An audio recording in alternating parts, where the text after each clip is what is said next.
In this video, Jonathan Roumie tells Tucker Carlson, why was Jesus so angry with the Pharisees? You made reference to Jesus's exchanges with the Pharisees. Mm-hmm. I'm reading Matthew right now. I'm really struck this time by the intensity of his rage at the Pharisees. Like he's pretty gentle with everybody else, like literally, including like the Roman officer, the occupying army, pagan, worshiping the stars or whatever. Yeah. Jesus is really kind to him. Pharisees, I mean, it is just, Matthew goes on for like 5 pages. Like he's mad. Yeah. What do you make of that? Well, I think you have to ask yourself, well, why is he mad? Yeah. And what is he mad about? And who are the Pharisees to him? And I think it goes back to what I was referencing, in that here you have who are people that are supposed to be models of God's law and rule and grace. The Pharisees, like the priests, the people that the people look up to for spiritual advice and wisdom and guidance. And because Jesus can read souls and know what's in their hearts, he sees they're probably the worst of them. And he knows that they have ill will towards him, and they don't have the interests of the people in their hearts, because they're so enraptured by the letters of the law. As he said, you're so concerned about the letter of the law that you're not even concerned about the heart of the law, which is, God's mercy and justice. And how are these people? How are you treating these people? I mean, the fact that they would go every year on Passover, the poorest of the poor, trying to bring their offerings and sacrifices, that through extortion were getting charged 500%, probably more than what they should have. I don't know the exact numbers, but like the point was that they were being extorted every step of the way by their own leaders, these Pharisees.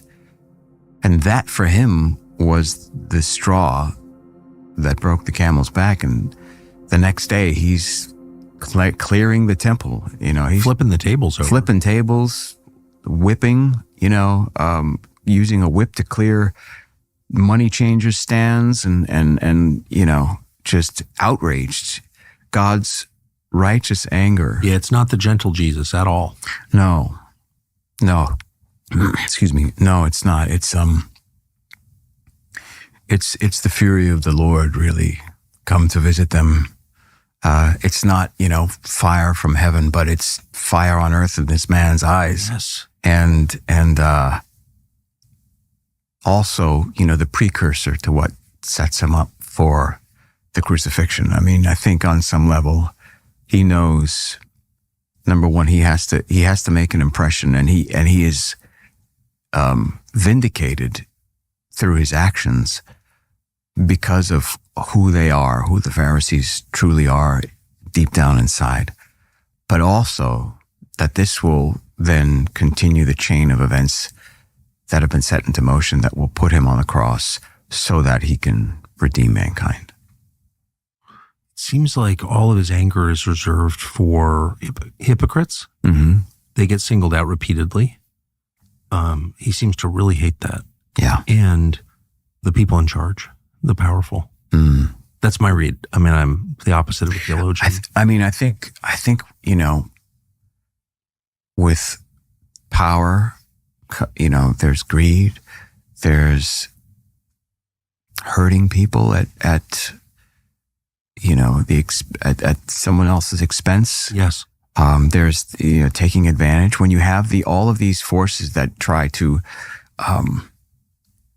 I think, take control over a society and the people through power, through influence. And there's nothing that those people can do.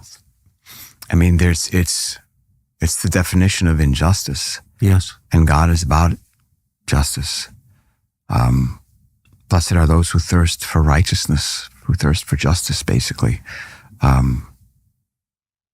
It was the thing that it was one of the things that was most important to him, and that people experience, to have justice and feel human and be seen and be not discounted because of their status, because of their, financial, situation, because of who they were, what family they were born into, or what caste, for lack of a better term, that they were born into, So I think it was something that it was a last stand for him, basically, when he cleared the temple, and it was all the preaching and the teaching didn't have enough of an effect on the Pharisees for them to change what they were doing. No, it didn't. So I think he had to show, don't tell. He had to show it.